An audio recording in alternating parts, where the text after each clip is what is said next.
దండం పెడతాను రా, నా చైన్ కావాలి తెచ్చేస్తాను రా, డబ్బులు కావాలి తెచ్చేస్తాను రా, మమ్మల్ని వదిలేండి రా. ఏవి వద్దు, ఆ కవరే కావాలి.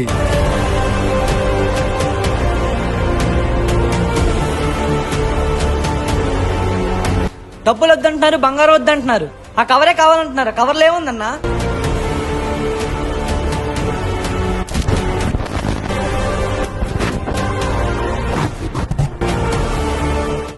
విజయ గోదావరి వారి పులస చేపల పులుసు ఈస్ట్ గోదావరి రావులపురం ఓబులంక గ్రామంలో మట్టి కుండలో కట్టెల పొయ్యి మీద 6 to 8 hours చేసి పులస చేప పులుసు చేస్తారు. కేజీ 10,000 ఉండే ఈ పులస చేపను అందరూ కొనుక్కోలేరు కాబట్టి పీసెస్ కింద చేసి 2 persons కి సరిపోయేలా బాక్స్ లో ప్యాక్ చేసి 999 కి అందుబాటులోకి తెచ్చారు. జీవితంలో ఒక్కసారి తింటే చాలు, జీవితాంతం తినాలనిపించేలా ఉంటుంది దీని టేస్ట్. ఆంధ్ర తెలంగాణలో ఎక్కడికైనా డెలివరీ చేస్తున్నారు. మీకు కూడా కావాలంటే కింద నంబర్ కాల్ చేయండి.